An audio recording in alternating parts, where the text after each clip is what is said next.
We're at Sue Daniel Schmidt's house and we're going to perform some repairs today. Our research shows us that this is a gaff shingle. So we went and picked one up from the distributor and we're going to replace this damaged shingle here today. First thing I'm going to do is I'm going to loosen the sealant strip on the top and the bottom of this shingle.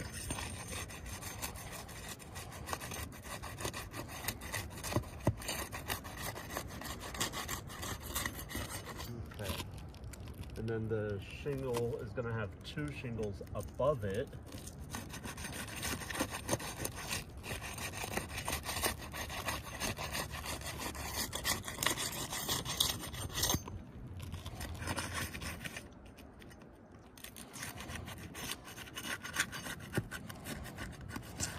And we just need to make sure we clear ourselves access. So the next thing we're going to do is we're going to remove the fasteners, but it's important to note there's going to be two rows of fasteners. There's going to be one right here where the shingle is nailed in, and then there's going to be another one right here where the shingles above it are nailed in to the top of our shingle. So we've got to get those fasteners out in order to get the shingle out. So I'm going to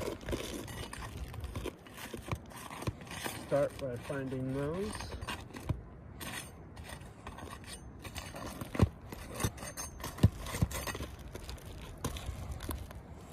I think we've got our first row loose, and now we're going to try to get our second row.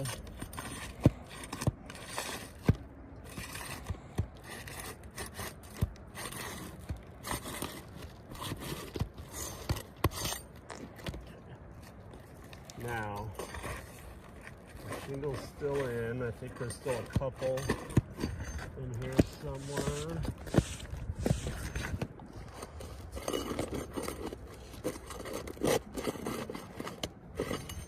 One very stubborn one.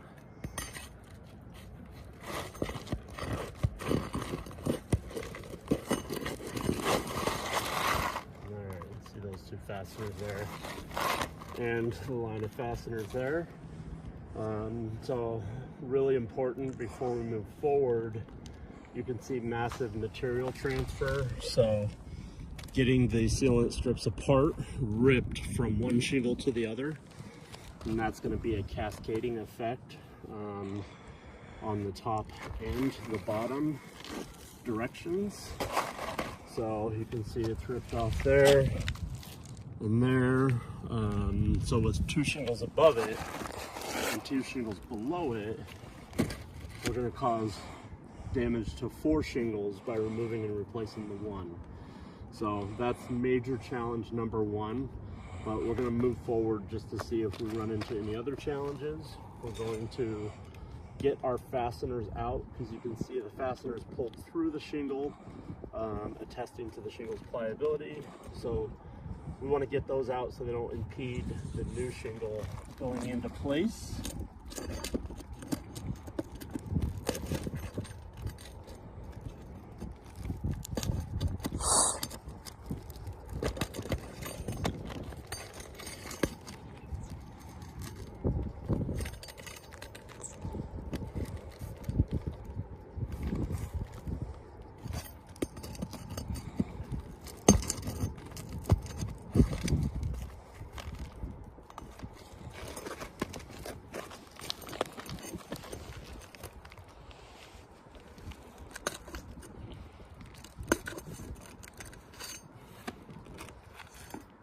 Okay, I think we've gotten our fasteners out, but we just want to make sure that it's documented that this is two layers of shingles. You want to look under there. There's a layer of 3-tab shingles underneath of there, so that presents even more challenges. But we're going to get our new shingle in place.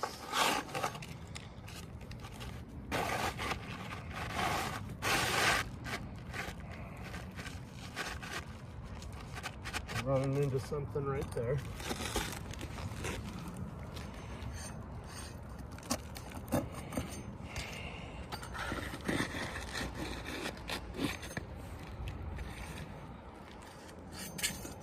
And it's running into the row of 3-tab shingles above it, the edge of that row at the bottom of the exposure is what's blocking it from getting in further.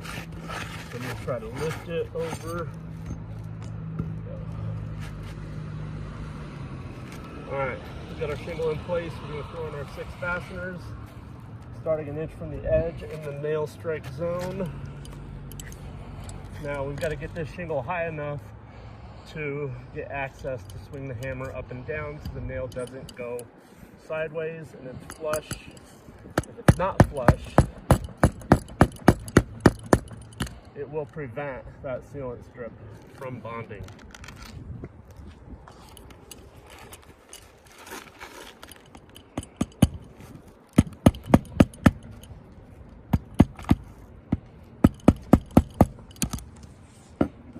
Not flush, we're going to try that again.